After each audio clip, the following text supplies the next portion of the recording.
साहित्यामध्ये 9 प्रकारच्या रसाचं वर्णन आहे. शृंगार वीर करुणाद्भुत हास्य भयानक बिभिष्य रौद्र शांताशा नवविधा कीर्तिता रसा. 9 प्रकारच्या रसाचं वर्णन साहित्यामध्ये आलंय. ज्ञानेश्वरी ग्रंथामध्ये 9ही रसाला पाचारण केलंय. पण मुख्य जर कोणता रस असेल तो शांत रस आहे. ज्ञानोबा किती गोड वर्णन करतायत. नवरसी भरवी सागरू करवी उचित रत्नांचे आगरू भावार्थाचे गिरवरू निफजवी माय. ज्ञानोबा सांगतात या ज्ञानेश्वरीमध्ये जर कोणता रस असेल तो शांत रस आहे. ज्ञानोबा सांगतात एत शांताची आघरा अद्भुत आला आहे पाहुणेरा एरा रसाही पांती करा झाला मानू. ज्ञानेश्वरीमध्ये मुख्य रस शांत आहे. इतर रसांना ज्ञानोबांनी थोडं थोडं घेतलेलं आहे. ज्ञानेश्वरीमध्ये विनोद आहे, ज्ञानेश्वरीमध्ये शृंगार आहे, ज्ञानेश्वरीमध्ये रौद्र रूप आहे. वेगवेगळ्या पद्धतीच्या रसांचं वर्णन आहे, पण तेवढ्या पुरतं. म्हणून कीर्तनामध्ये देखील शांत रस असावा, फक्त धिंगाणा नसावा, केवळ गायन नसावं, केवळ वृक्ष वेदांत नसावा, केवळ व्याख्यान नसावं. सगळ्या बाजूचं सर्वांगीण कीर्तन म्हणजे सगळ्या रसांचं मिश्रण आणि मुख्य रस असावा शांत रस. भगवंताच्या प्रती आपली वृत्ती लीन झाली पाहिजे. आपलं मन भगवंताच्या प्रती आकृष्ट झालं पाहिजे. आपल्या चित्तामध्ये आपल्या मनामध्ये भगवंताच्या नामस्मरणाबद्दल एक लगन लागली पाहिजे. विठ्ठल विठ्ठल विठ्ठल विठ्ठल. ब्रह्मरसाचं वर्णन अनेक ठिकाणी आलेलं आहे. आपल्याला सगळे रस माहित आहे. आणखी एक रस आहे, गोगरगावकरांना रस माहित नाही. त्या रसाचं नाव आहे सोमरस. नाथबाबा भागवतामध्ये त्या रसाचं वर्णन करतात. नाथ महाराज सांगतात अरे ज्याला हा सोमरस प्राप्त झाला तो सगळं विसरून जातो. त्याला कीर्तन क भजन क प्रवचन काही समजत नाही. नाथबाबा सांगतात जो मोले मदिरा पिऊन ठाय तेने मध्ये नाचे गाय देहवंता देह विसरो निजाय वस्त्र आहे नाही स्मरेना. दारू पिणारा मनुष्य काय काय विसरतो? पहिली माळ विसरतो. गळ्यात घातली की नाही हेच त्याच्या ध्यानात राहत नाही. पोहायला गेला की तो म्हणतो नदीत वाहून गेली म्हणतो माळ. आणि पुन्हा आपल्याला सांगतो बाबा आपली मनाची माळ आहे. बरं बाबा मनाची बायको नाही चालत, मनाचं जेवण चालत नाही, मनाची शेती चालत नाही, मनाचा ट्रॅक्टर चालत नाही, मनाचा नातू चालत नाही. फक्त मनाची काय चालते? माळ. ही कशी चालते त्याचं त्याला माहिती. नाथबाबा सांगतात मोलाने दारू पिणारे माणसं सगळं विसरतात, काही नाही विसरत. 2 दारुडे गटारात पडले, गुरुवरे मारुती बाबा गटारात पडले. संध्याकाळची वेळ आणि पावसाळ्याचे दिवस, विजा चमकू लागल्या. एक दुसऱ्याला म्हणतो का रे आपले कोण फोटो काढतो रे? विजा चमकायला लागले. त्याला वाटलं फ्लॅशच चमकतोय. एकाच्या डोक्याला खाज आली, ते दुसऱ्याचं डोकं खाजवायला लागलं. दुसरा म्हणतो ए माझं डोकं कशाला खाजवतो? तो म्हणतो हे जर तुझं डोकं आहे तर माझं डोकं गेलं कुठं? ते गेलं पाकिस्तानला. मला मुद्दा सांगायचा आहे, दारू पिणार जर सगळं विसरतो तर नाथबाबा सांगतात चला त्याच्याकडे. कोणाकडे? दारू पिणारा मनुष्य सगळं जर विसरतो तर ज्याला ब्रह्मरस प्राप्त झालेला आहे तो काय करणार नाही. हा तव ब्रह्मरस प्याला परमानंद हे तृप्त झाला मग देह झाला की मेला आठवू ठेला तेने मध्ये. तो काय करतो? कब हासे कब रोए नाचत करी गुणगान नारायण तनु सुधी नहीं लग्यो प्रेम का बाण. प्रेमाचा बाण ज्या भक्ताला लागलेला आहे, भगवत प्रेमाचा ज्याला दिव्य लाभ प्राप्त झाला, तो काय करतो रात्रंदिवस हरे राम राम राम हरे हरे. टाळी वाजवा. हरे राम राम राम हरे हरे. एक टाळी. हरे राम राम राम हरे हरे. हरे राम वरती हात करून टाळी वाजवा. सर्वांनी भजन करायचं. एक टाळी. हा ब्रह्मरस आहे. हा ब्रह्मरस फक्त गोदावरीच्या तीरावरती मिळतो. विधानसभेमध्ये लोकसभेमध्ये हा आनंद मिळत नाहीये. आपण सर्वांनी टाळी वाजवायचं. हरे राम राम राम हरे हरे. हरे राम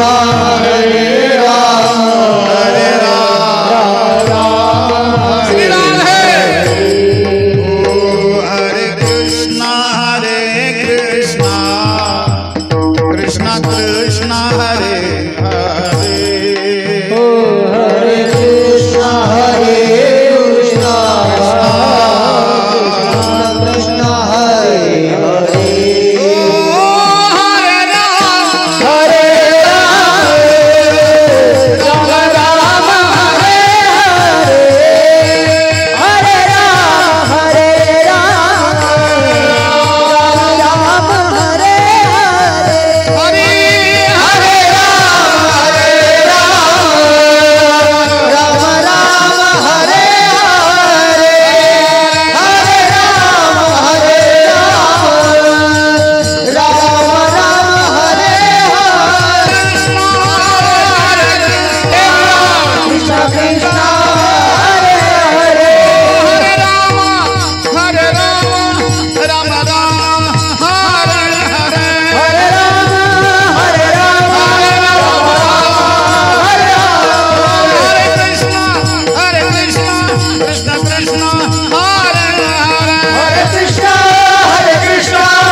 राम राम हरे हरे.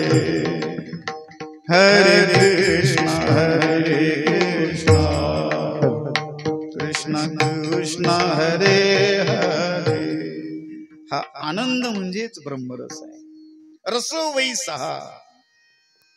भक्तिरसाचं वर्णन शास्त्रामध्ये केलेलं आहे आणि यालाच ब्रह्मरस म्हणतात. पण हा ब्रह्मरस कोणालाही आणि कधीही कुठेही मिळत नाही. ते मिळण्याचं ठिकाण लावणी मृदंग श्रुती टाळ घोष.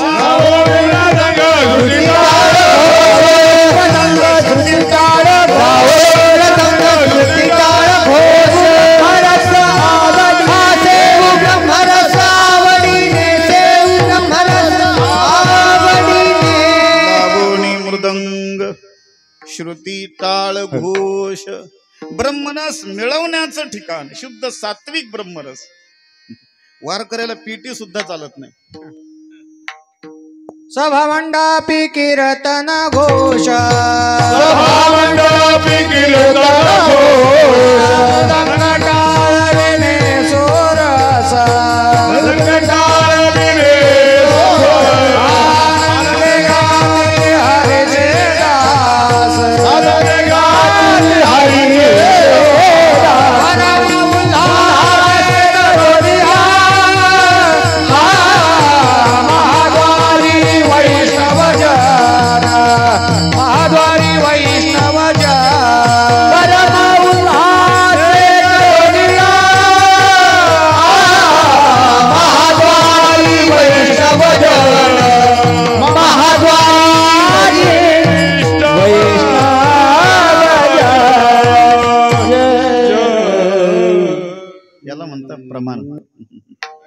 प्रमाण कसं द्यावं याला देखील प्रमाण.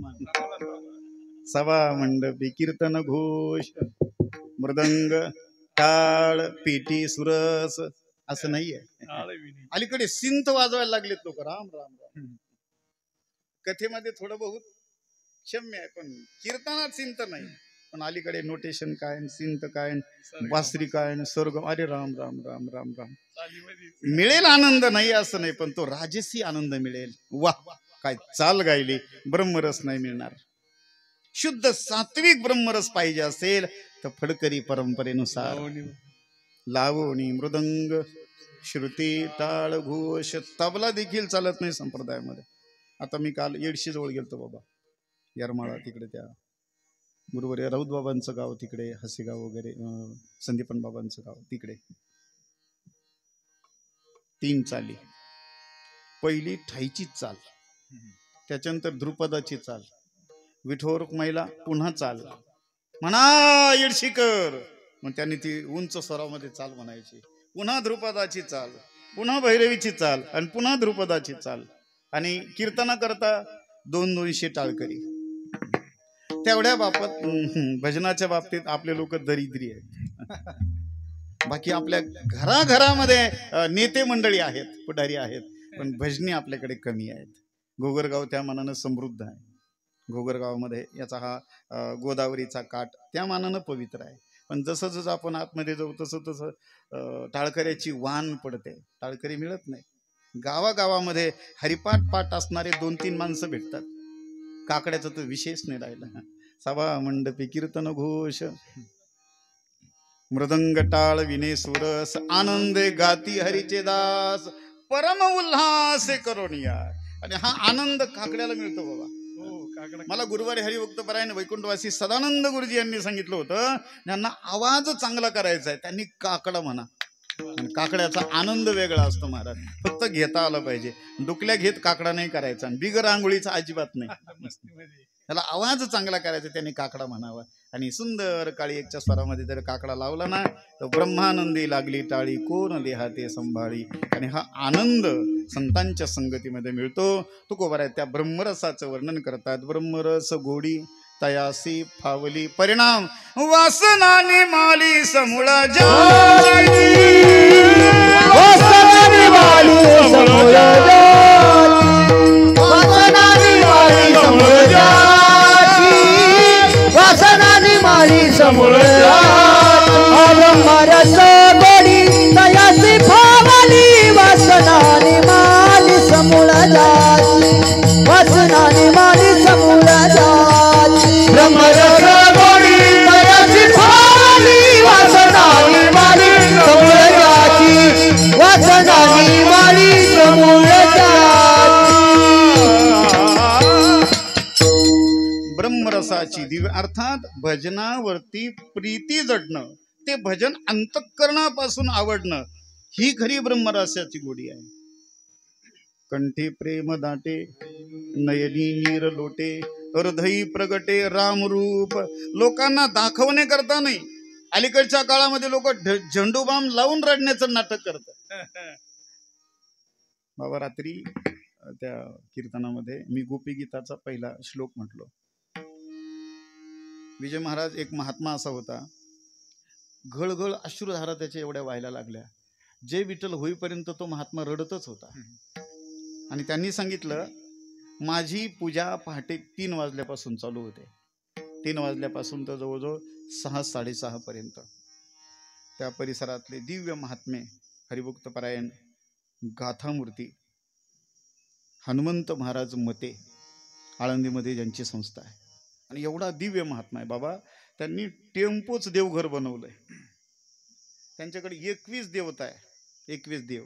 आणि प्रत्येक देवाची मूर्ती अशी एवढी आहे, 10-10, 12-12 किलोची ती मूर्ती.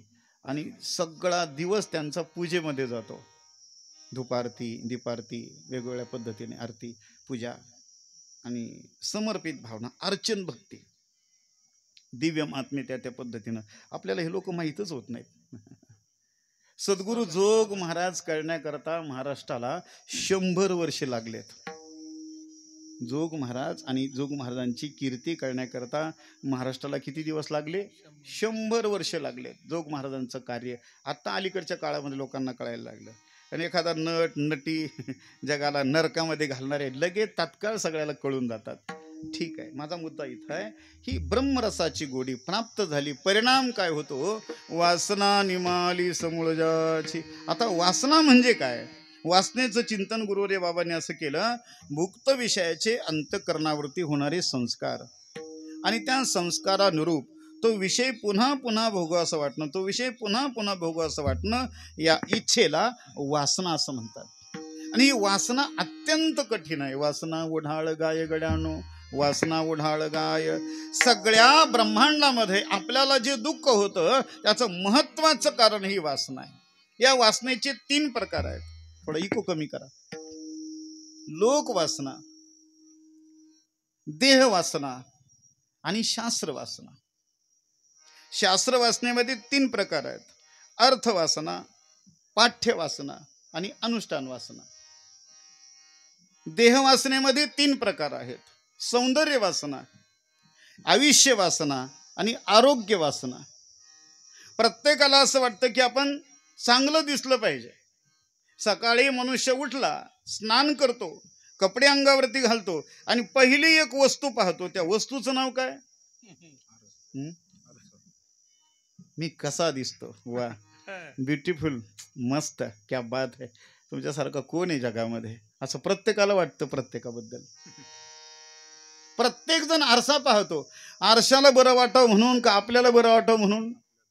आपल्याला बरं वाटावं म्हणून. ही सौंदर्य वासना आहे. कोणाला वाटतं केस पांढरे व्हावेत, पांढरे झाले की हा काय करतो? 30 रुपये खर्च करतो. किती मला नाही माहिती, भाव वाढले का? बरोबर, ठीक आहे. कोणाला वाटतं दात पडावेत, कोणाला वाटतं सुरकुत्या पडाव्यात, कोणाला वाटतं आपलं शरीर कसं तरी दिसावं, प्रत्येकाला वाटतं चांगलं दिसावं. सौंदर्य वासना. आयुष्य वासना, प्रत्येकाला वाटतं सगळं जग मेलं तरी चालेल पण मी सोडून.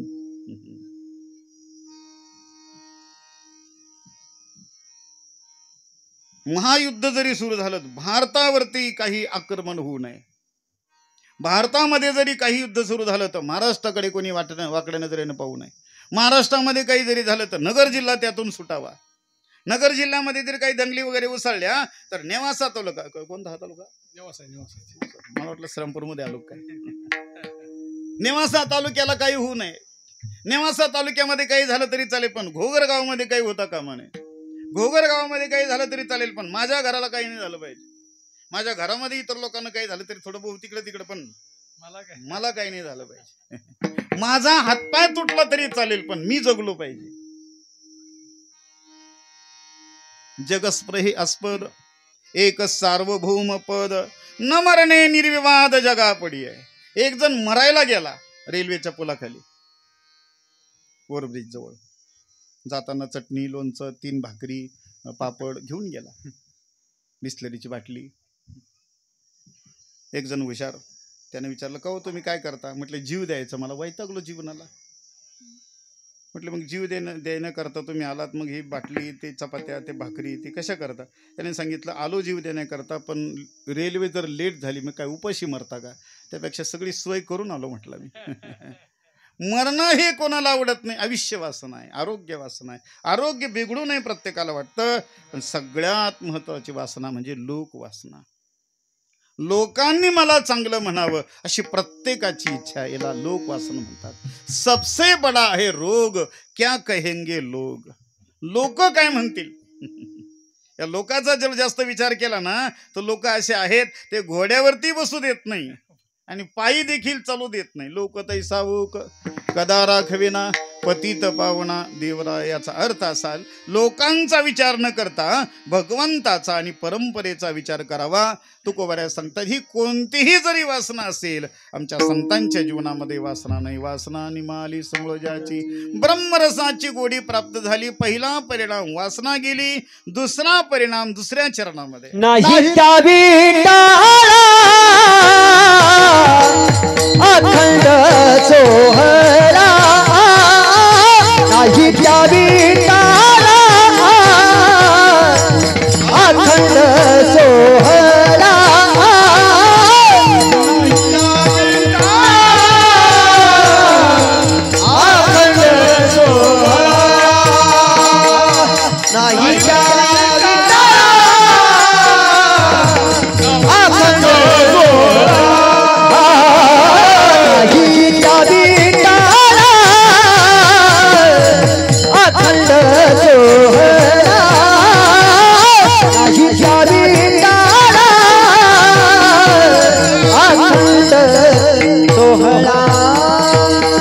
नाही त्या विटा अखंड सोहळा नाही त्या विटा अखंड उपाधी वेगळा जाणीवेचा उपाधी वेगळा जाणीवेचा नाही त्या विटाला अखंड सोहळा नाही त्या विटाला अखंड सोहळा नाही त्या विटा अखंड सोहळा नाही त्या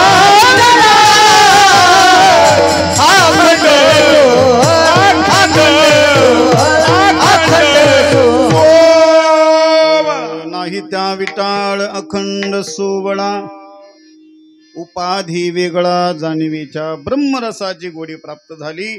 पहिला परिणाम वासना गेली, दुसरा परिणाम विटाळ गेले. आपल्याही जीवनातले सगळे विटाळ जाण्याकरता, आपल्याही जीवनातली समूळ वासना जाण्याकरता आपल्याला देखील ब्रह्मरसाची गरज आहे. आपण सगळेजण ब्रह्मरसाचं सेवन करूया. सर्वांना विनंती आहे, वरती हात करा. मोठ्या प्रेमानं भगवंताचं भजन करायचंय. मोठ्या प्रेमानं आपण त्या देवाची टाळी वाजवायची. टाळीच्या रूपानं, भजनाच्या रूपानं ज्ञानोबा राय, तुकोबा राय, समर्थ सद्गुरू किसनगिरी बाबा, गुरुवर्य सद्गुरू नारायणगिरी महाराज, सद्गुरू जोग महाराज, गुरुवर्य देवगडचे बाबा, गुरुवर्य बन्सी बाबा आदी करून सर्व संतांनी हा आनंद मिळवला आणि तो आनंद आपल्याला देत आहेत. आपण वरती हात करायचे आणि टाळी वाजवण्याकरता हात एकदम सरळ, त्याला कोणता धोका होत नाही. तुम्ही टाळी वाजून पहा, तुम्ही मरेपर्यंत जगणार म्हणजे जगणार, काही तुम्हाला होणार नाही. फक्त टाळी जोरात वाजली पाहिजे. विठोबा रखुमाई, हरे विठोबा रखुमाई, विठोबा रखुमाई, विठोबा रखुमाई, विठोबा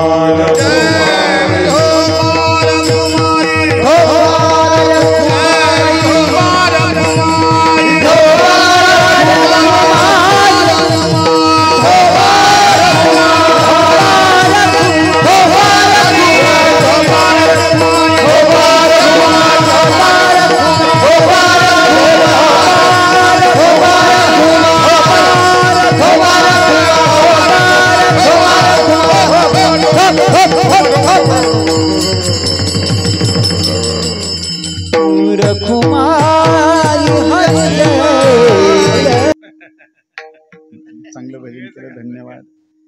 टाळी वाजवली की मनुष्य मरेपर्यंत जगतो. त्याचं कारण असं आहे, तुम्ही योगाचे पुस्तक वाचा. तुमच्या माझ्या तळहातावरती शरीरामध्ये जेवढे अवयव आहेत सर्व अवयवाचे पॉइंट या तळहातावरती आहे. आपण जर जोरात टाळी वाजवली तर संपूर्ण शरीरामध्ये रक्ताभिसरण होतं, कोणती व्हेन ब्लॉक होत नाही, कोणता झटका येत नाही. इकडे बघा माझ्याकडे, काही होत नाही. टाळीमध्ये खूप ताकद आहे महाराज. आज परदेशामध्ये टाळी वाजवण्याचे क्लास आहेत, हसण्याचे क्लास आहेत. हसण्याकरता क्लास, क्या क्लास आहे. हसण्याकरता कुठं क्लास लागतात? बरोबर आहे, काही माणसं हसतच नाही. जस काय आत्ताच मसन वाट्यातून उठून आले. हसणं त्यांना माहीतच नाही.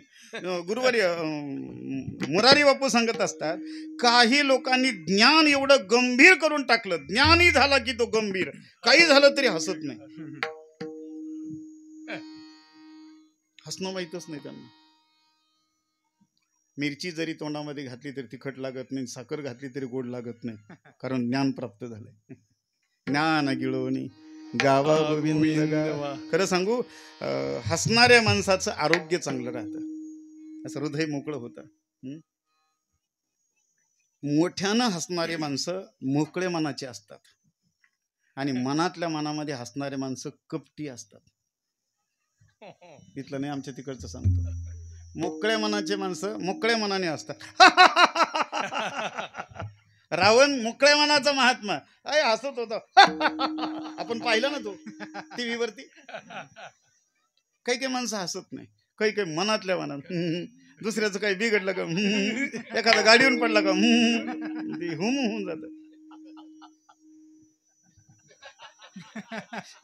टाळी वाजवर मोठ्यानं हसणं एक जीवन. पहा तुम्ही, लहान लहान फुलं, लहान लहान मुलं, लहान मुलगा उदास झाला आणि कुठेतरी कोपऱ्यात बसला असं दिसत नाही. तो घडीत हसतो आणि घडीत रडतो, कारण तो आनंदामध्ये राहतो. महाराज, त्याला उदास होण्याकरता त्याला मोठं व्हावं लागतं. मला मुद्दा सांगायचा आहे, टाळी वाजवली की जीवनामध्ये आरोग्य प्राप्त होतं. बघा ना तुम्ही, टाळी वाजवणारे माणसं किती आरोग्य संपन्न आहेत. नाही कळलं? टाळी वाजवणारे माणसं काय आरोग्य संपन्न आहे. टाक 10 रुपये टोल नाक्यावरती, आमच्या पडेगावच्या गेटवरती. आता त्यांनी बरोबर खड्डा दिसला का ते उभे राहतात दोन्ही बाजून दोन. अरे काय आरोग्य आहे त्यांचं, दिवसभर टाळी वाजवतात बिचारे. भजन नसतील करत पण आरोग्य किती चांगलं आहे.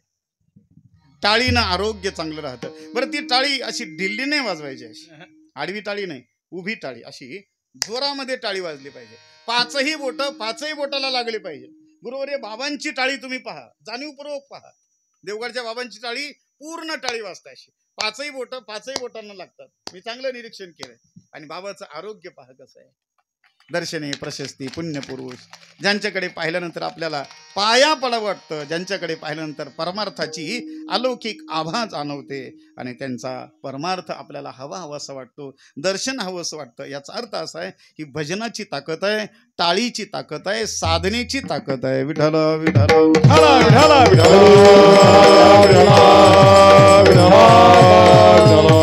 सांगतात, ब्रह्मरसाची गोडी दिव्य लाभ प्राप्त करून देते. वासना निमाली समूळ ज्याची, दुसरा परिणाम नाही त्या विटाळ. विटाळ दोन पद्धतीचे आहे. एक आहे शरीराचा विटाळ आणि दुसरा आहे मनाचा विटाळ. शरीराचा विटाळ कदा काळी जातो. जन्माला आल्याबरोबर कोणही जरी असला तर त्याच्या कुलाला काय होतो, विटाळ होत असतो. आणि गेल्यानंतर 13 दिवस पर्यंत सुतक असतं, विटाळ असतो. मुळात देहच विटाळाचं आळ आहे. जिथून आपण जन्माला आलो तिथे घाण आहे आणि जिथे जायचंय अर्थात हे शरीर हे माती, शरीराची होय माती. म्हणून शरीराच्या विटाळापेक्षा मनाचा विटाळ महत्वाचा आहे. गुरुवर्य बाबा सांगायचे, हा लौकिकामध्ये काय करतो याच्यापेक्षा हा एकांतामध्ये काय करतो हे महत्वाचं आहे. काही लोक लोकांच्या देखत खूप चांगले वागतात, पण एकांतामध्ये भेटले की त्यांना माहिती. नेवाशामध्ये एक सर भेटले मला, नाव नाही सांगणार. ते गुटखा खात होते. म्हटलं सर तुम्ही गुटखा? ते म्हणले मी शाळेत नाही खात. म्हणलं वारे पट्ट्या, म्हणजे शाळेत वेगळं आणि बाहेर वेगळं. अरे जसे आपण स्टेजवरती आहोत तसेच आपले घरात असलं पाहिजे, तसेच आपल्या पारिवारिक जीवनामध्ये असलं पाहिजे. इकडं एक आणि तिकडे एक असं नाही चालत. बोटावरचा काय म्हणतात त्याला, असं नाही चालत. आणि खरं सांगू, आपण लोकांशी कदाचित कपट करू पण परमात्म्याशी आपण कपट करू नाही शकत, कारण तो आतही आहे आणि तो बाहेरही आहे. त्याला माहित नाही हा नेमकं कसं आहे. लोक कदाचित त्याला संत महात्मा स्वामी अमक तमक म्हणत असतील, पण स्वतःला माहित आहे आपण कोण आहोत. मी वासुदेव तत्वता कळो येईल विचारिता. आणि तुकोबऱ्या सांगतात अखंड सोहळा. विटाळच नाही, विटाळ दोन आहेत, परद्रव्य आणि परनारी यांचा धरी विटाळ. हे दोन विटाळ आहेत. समदृष्टीने तृष्णा त्यागी परश्री जेने मातरे जिव्हात की असत्य न बोले परधन नव झाले मातरे वैष्णव जन तो येने कही जे पीड पराई जानी रे पर दुखे उपकार करे जो मन अभिमान ना आनी रे वैष्णव जन तो येने कहिए जे पीड़ पराई जानी रे. समदृष्टीने तृष्णा त्यागी परश्री जेणे मातरे, दुसऱ्याची स्त्री आईप्रमाणे आणि दुसऱ्याचं धन मातीप्रमाणे. हा संतांचा अनुभव आहे, संतांचं जीवन आहे. नाही त्या विटाळ. आणि कधी कधी 16 नाही, अखंड 16. आपण फक्त श्रावण महिन्यामध्ये 16, बाकीचे 11 महिने ओवळे. मला वाटतं श्रावणाच्या अगोदर एक अमावस्या असते, काय नाव तिचं महाराज? श्रावणाच्या अगोदर अमावस्या असते, काय नाव तिचं? पंचांगातलं बोलतो मी, कॅलेंडर मधलं बोलतोय मी. दीप अमावस्या, आषाढ अमावस्या. पण एवढं बदनाम करून टाकलं त्या अमावस्याला. राम राम राम राम. लोक म्हणतात हे घ्या खाऊन, श्रावण लागायचं उद्या. घरच्या म्हणतात घ्या लवकर आणून करून घालते, तुम्हाला महिनाभर खाता येणार नाही. अरे काय जीवन जगताय, इतकं गलिच्छ. मी बोलून गेलो, ज्या घरी साधू येतात, संत येतात, देवगडचे बाबा असतील, आदरणीय महाराज असतील, किंवा कुणी वारकरी असेल, ज्या गॅसवरती, ज्या स्टोववरती, ज्या चुलीवरती संतांचा स्वयंपाक झाला, त्या चुलीवरती, गॅसवरती पुन्हा अन्य मांसाहार शिजता कामा नये, तेव्हा ती घानामध्ये धन्यता, अन्यथा नाही. आपण काय करतो, संत आले की तेवढ्या पुरतं सन्मान करतो, आणि जावई आला का सुरू त्याच गॅसवरती. त्या दिवशी काय नाटक. संतांच्या पुढे वेगळं नाचायचं, आणि सोयरे धायरे पाहुणे तिरे चारे आले की कसंही वागायचं. अरे दुसऱ्याचे हात नाही करून स्वतःचं पोट जर भरत असेल, हे पोट म्हणजे काय स्मशान आहे का? परप्राणघाती. माझा मुद्दा इथं आहे, अखंड 16. आपलं जीवन अखंड निर्मळ असलं पाहिजे. तुकोबारे सांगतात अखंड 16 नाही उपाधी वेगळा जाणीवेच्या. तुकोबारे सांगतात त्याच्या अंतकरणामध्ये जाणीवेची देखील उपाधी नाहीये. अज्ञान हे घातक आहे, तसं ज्ञान देखील घातक आहे. विठ्ठल विठ्ठल विठ्ठल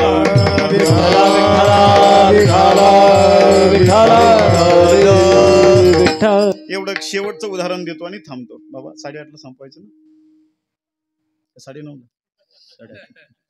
छोटस उदाहरण. एक जण रस्त्याने चालला, पायामध्ये काटा कुडला. आई ग म्हणून खाली बसला, भला मोठा काटा पायात कुडला. आपण शेतकरी माणसं काय करतो, शेतामध्ये जाता जाता काटा खुडला. शेतकरी आपण काय करतो बोला ना? तिथं सुई नाही, दामन नाही, लाचकड नाही, मग आपण काय करतो, दुसरा एक काटा घेतो, या काट्याने तो का. आपल्याला सवयच ती कशाची, काट्याने काटा काढायची. यानं तेच केलं बाबा. दुसरा एक काटा घेतला, त्या काट्याने हा काटा काढला, पायातला काटा निघाला, पण हा काटा त्याने समोर धरला. काय सांगू आता, काट्याचे उपकार. मला वेदनेपासून बाजूला केलं. त्याने तो काटा आपल्या खिशात घातला, घरी गेला, काटा विसरून गेला. जेवण केलं, मस्तपैकी मसालेदार वांग केलं होतं पत्नीनं. मसालेदार ते सगळं वांग म्हणतात आपल्याकडे. काळा मसाला, चवदार, लसणाची चटणी, बाजरीची गरम गरम भाकरी, भरपेट 3-4 भाकरी खाल्ल्या. आणि जेवता जेवता डुकल्या घ्यायला लागला. तो म्हणला कीर्तनाला नाही जायचं, झोपायचं. अंगणामध्ये अंथरून टाकलेलं होते, अंगणात जाऊन झोपलं. आता झोपलं, झोपा काय फार चांगल्या असतात का लोकांच्या? काहींची अशी लोटाळी झोप असते. झोपताना एका ठिकाणी झोपतात, उठताना कुठेही उठतात. काही जण उशी डोक्याखाली घेऊन झोपतात, तीच उशी सकाळी पायाखाली निघली, डोकं फिरलं की उशी फिरली याचा मेळ लागत नाही.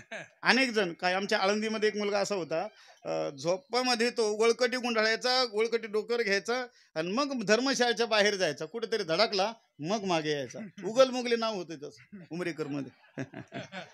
इथलं नाही बरं का, आमच्या तिकडचं सांगतो, असलं कोणी तर क्षमा करा मला. तो तिकडचा होता, विदर्भातला. असा बुट्टा होता जाड. अशा अनेक झोपा. याची अशी लोटाळी झोप होती. या अंगावरून त्या अंगावर होता होता खिशातला काटा उभा राहिला, तसा तो छातीत घुसला आणि ओरडायला लागला, मेलो मेलो मेलो मेलो. नेमका लाईट गेलेली. सगळे शेजारी पाजारी, पत्नी मुलं धावत आले. चमकवलं छातीवरती, रक्तबंबाळ छाती झालेली, काय करावं हे तर बेशुद्ध होऊन पडलेलं. ॲम्ब्युलन्स आणली, त्याला ॲम्ब्युलन्समध्ये घातला, श्रीरामपूरला नेला. त्याने घाबरं पाहिलं. ती डॉक्टर लोकांनी म्हटलं ते मोठं गिराईक आहे, श्रीमंत आहे, तुम्ही एक काम करा, नगरला जाऊ द्या. नगरला नेला. तिथल्या लोकांनी पाहिले, ते घाबरं हे सगळ्या पुढारी टोप्या पाहिलं, ते सगळे चष्मे, ते गॉगल आणि ते मोबाईल पाहिले. ते म्हटले तुम्ही काम करा, पुण्याला जाऊ द्या. पुण्याला गेल्यानंतर ते म्हटले नाही इथं नाही, त्याला मुंबईला जाऊ द्या. बाकीचे म्हणले चला याचं काम आपली मुंबई पाहून होईल, चला मुंबईला. नेलं मुंबईला. त्याला मशीनमध्ये घातल्यानंतर डॉक्टरला कळलं की याच्या बरगडीत काटा घुसलाय. मग त्यांनी सांगितले हे काम करा, 5 लाख रुपये असतील तर काटा निघेल, नाही तर शक्य नाही. ते म्हटले तुम्ही 5 लाख नाही 7 लाख घ्या, पण याचा काटा तुम्ही गैरअर्थ करू नका, तुम्ही काही करा पण याचा काटा काढा. मग काय झालं, डॉक्टरने ऑपरेशन केलं, काय पैसे वगैरे भरायचे ते भरले, त्याचा काटा निघाला. पुन्हा घोगरगावात आलं, पुन्हा नांगर हाकायला लागलं. मला प्रश्न विचारायचा आहे, पायातला काटा चांगला की छातीतला काटा चांगला? मग राहू द्या ना मुक्कामाला, उद्या न करू. असा मुद्दा असा आहे, सिद्धांत असा आहे, पायातला काटा म्हणजे अज्ञान आहे आणि खिशातला काटा, छातीतला काटा म्हणजे हे ज्ञान आहे. अज्ञान एकदा निघालं की ज्ञानही राहता कामा नये. म्हणून जशी नेणीव उपाधी आहे तशी जाणीव देखील उपाधी. मी कोणीतरी कीर्तनकार, मी कोणीतरी एक वारकरी, मी कोणीतरी शेतकरी, मी कोणीतरी आमदार, मी कोणीतरी सरपंच, मी कोणीतरी सदस्य, हा जो मीपणा आहे, ही जी जाणीव आहे ही खरी दुःख देते. आणि तुकोबाराय सांगतात आमचे संत उपाधी वेगळा जाणीवीच्या. तुकोबाराय किती विनम्र आहेत. ज्ञानोबारायांच्या समोर तुकोबाराय जातात आणि ज्ञानोबारायांना सांगतात माऊली पायीची वाहन पायी पायीची वाहन पायी वाहन पायी पायीची वाहन पायी बरी. अरे विनम्रता शिकून घ्यायची असेल तर संतांचं चरित्र, संतांचे अभंग वाचावेत. लहानपण दे गा देवा मुंगी साखर चालवा. ज्ञानोबाराय किती गोड बोलतात. एरवी तरी मी मूर्खू जरी झाला अविवेकू, आपणही त्या संतांच्या प्रमाणे विनम्र भाव अंतकरणामध्ये धरावा. फळल्या तरुची शाखा सहजे भूमीशी उतरे देखा. जाणीव देखील नसावी. आणि तुकोबाराय पुढे सांगतात असे जे संत त्यांचं मन निश्चळ होतं. मन हे निश्चळ झाले की ठाई मग तयावने काही निज सुखा. संतांचं मन भगवंताच्या नामस्मरणावरती लागलेलं असतं आणि त्याचा परिणाम या मनाला आनंद मिळतो. किती आनंद, एकच ओळी सांगतो. देशे काले वेदानुवादा, ज्या सुखाची न करवे मर्यादा, त्या सुखाची सुख संपदा मदभक्त सदा भोगिती. संतांना दिव्य आनंद प्राप्त होतो, दिव्य आनंद. ज्या मृत्यूलोकामध्ये तुम्हाला मला कायम दुःख मिळतं, त्याच मृत्यूलोकामध्ये संतांना कायम आनंद आहे. अवघेची त्रैलोक्य आनंदाची आता आनंद रे आजी आनंद. किती आनंद आहे महाराज, अवघा झाला आनंद. म्हणून सुखाची सुख संपदा त्यांना आहे. मन निश्चळ झाले की ठाई तयावने काही निज सुख. भगवंताचं निजसुख त्यांना प्राप्त होतं. तुकोबाराय सांगताय तेची पुण्यवंते तेची परोपकारी, तेच या जगामध्ये पुण्यवान आहेत आणि तेच संत परोपकारी आहे. परोपकारी आहेत म्हणजे काय करतात, प्रबोधित्या नारी नरलोका. सगळ्यांना सांगतात बाबांनो या रे लहान थोर, या ते भलती नारी नर, करावा विचार न लगे चिंता कोणास. काही चिंता करू नका, खटनाट यावे शुद्ध होऊन जावे, दौंडी पिट्टी भावे चोखा मेळा. आळंदीच्या वारकरी शिक्षण संस्थेमध्ये एखादा चोर जरी गेला, चोऱ्या करता करता पोलीस पकडल म्हणून आळंदीत गेला, अजानबक्षाखाली पारायण केले, संस्थेच्या पहिल्या वर्षाला बसला, 4थ्या वर्षी कीर्तनकार होऊन बाहेर पडलं. कोण? चोर. शेळ्या वळता वळता काही महाराज मंडळी एक शेळी चुकली, बाप मारेल म्हणून रेल्वेने आळंदीला पळून गेले, संस्थेत बसले आणि कीर्तनकार होऊन आपल्या परिसराचा उद्धार केला, कुळाचा उद्धार केला. प्रबोधित्या नारी नरलोका ही दिव्य अशा स्वरूपाचं संतांचं कार्य आहे. तुकाराम महाराज सांगतात मी काय करील, त्यांच्या दारातलं पाय पोसणं होईल, शेवटचं चरण. तुका म्हणतांचे पायी पापोस, तुका म्हणतांचे पायी पापोस, तुका म्हणतांचे पायी पापोस, तुका म्हणतांचे पायी पापोस, तुका म्हणतांचे पायी पापोस,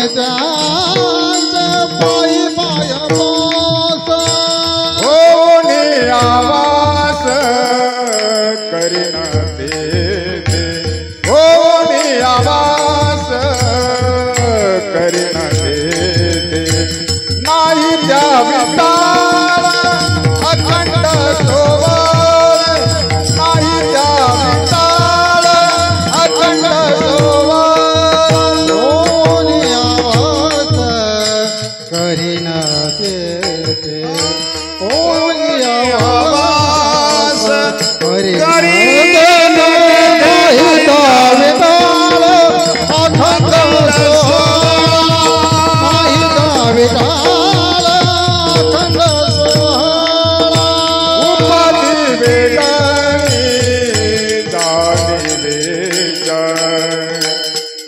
उपाधी वेगाने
जाणले उपाधी वेगळा जाणवेचा जानवे उपाधी वेगळा जानवे अहिल्या विठाल अखंड अहिल्या विठाल अखंड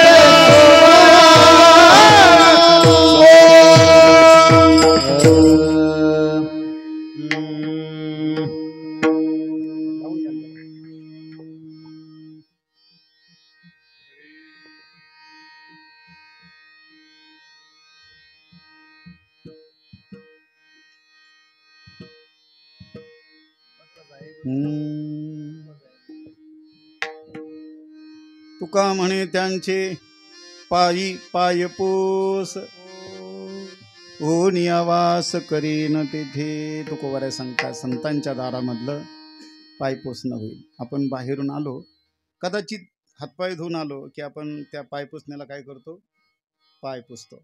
आणि पाय पुसल्यानंतर काय होतं, आपल्या पायाची काय असेल रजकण वगैरे सगळी त्या पाय पुसण्याला लागतात आणि मग आपण आतमध्ये जातो.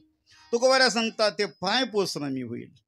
संत ज्या वेळेला बाहेरून येतील त्या पाय पुसण्याला काय पुसतील, पाय पुसतील. आणि पाय पुसल्यानंतर काय होईल, त्यांच्या पायाचं रजकण मला लागेल. आणि रजकण लागलं, संत चरण रज लागता सहज परिणाम वासनेचे बी जर जुळून जाय. वासना गेली मग दुःखच जीवनामध्ये राहणार नाही. दुःखाच्या निवृत्ती करता तुकोबाऱ्या सांगतात तुका म्हणे त्याचे पायी पाय पोस उपक्रम आणि उपसंहार. जिथून आपण सुरुवात केलेली आहे तिथे मागे वळून पाहिलं पाहिजे. काही माणसं मागे वळून पाहायला मागत नाही. ज्या आईनं, ज्या बापानं, ज्या श्रीगुरूनं आपल्याला मोठं केलंय त्याला आपण विसरून बाकीचे माणसं भेटायला लागले की मागच्याला माणसं सहज विसरून जातात, कट करून टाकतात, मोबाईलच स्विच ऑफ करून टाकतात, नंबरच कट. आम्हाला मोठमोठे भेटायला लागले. ज्यांनी सुरुवात केली त्यांना सहज अलगद उचलून बाजूला ठेवतात, कारण मोठमोठे भेटायला लागले. मोठमोठे काय, लोक मोठमोठे म्हणतात, देवाने मोठं म्हटलं पाहिजे. आपण स्वतःला मोठं म्हणत असेल त्याला उपयोग नाहीये. भगवंताने मोठं म्हटलं पाहिजे, संतांनी मोठं म्हटलं पाहिजे. पंढरपूरची वारी असेल, आळंदीची वारी असेल, पैठणची वारी असेल, नेवाशाची वारी असेल, वेगवेगळ्या क्षेत्रांची वारी, त्या निमित्तानं आपण हा परमार्थ करतो. हे सगळं न विसरता आपल्याला भगवंताचं भजन करायचे आहे.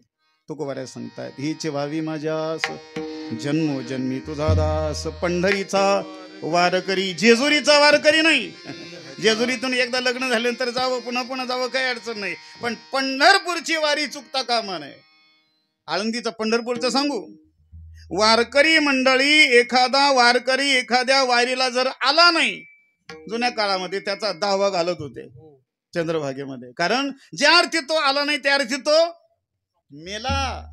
म्हणून जीवनामध्ये जोपर्यंत आपण आहोत तोपर्यंत आपली वारी चुकता कामा नये. कारण ज्ञानोबाराय तुकोबारायांनी दिलेलं हे व्रत आहे, आपल्याला ते सोडायचं नाही, या माध्यमातून भजन करायचंय. तुकोबाराय ते सांगतात, अशा संतांच्या जवळ तुका म्हणे त्याची पायी पाय पोस, करहून यावास करीन तेथे, नाही त्या विटाळ अखंड सोवळा, उपाधी वेगळा जाणीवेच्या, झालेली सेवा तुमच्या सर्वांच्या पायावरती समर्पित करतो. संत बहिरा जातवेद महाराजांच्या चरणारविंदी, गोदावरी मातेच्या तीरावरती असणाऱ्या पवित्र स्थानावरती आदरणीय महाराजांच्या माध्यमातून आपण या भक्ती उत्सवाचा आनंद मिळवत आहात. असाच आनंद आपल्या सर्वांना बाबाजींच्या कृपेनं सद्गुरू गंगागिरी महाराज, सद्गुरू जोग महाराज आदी करून पंचकृषीतील सर्व आदरणीय वंदनीय महाराज मंडळींच्या माध्यमातून मिळत राहावा. आपल्याला संतांचे भगवंताचे आशीर्वाद प्राप्त होत राहावे ही कामना व्यक्त करतो आणि थांबतो. ज्ञानेश्वर माऊली ज्ञानेश्वर माऊली ज्ञानेश्वर माऊली नाराज माऊली नाराज माऊली विठ्ठल जय जय जय विठ्ठल जय जय विठ्ठल जय जय विठ्ठल जय जय विठ्ठल विठ्ठल जय जय विठ्ठल बोली पुरे देवा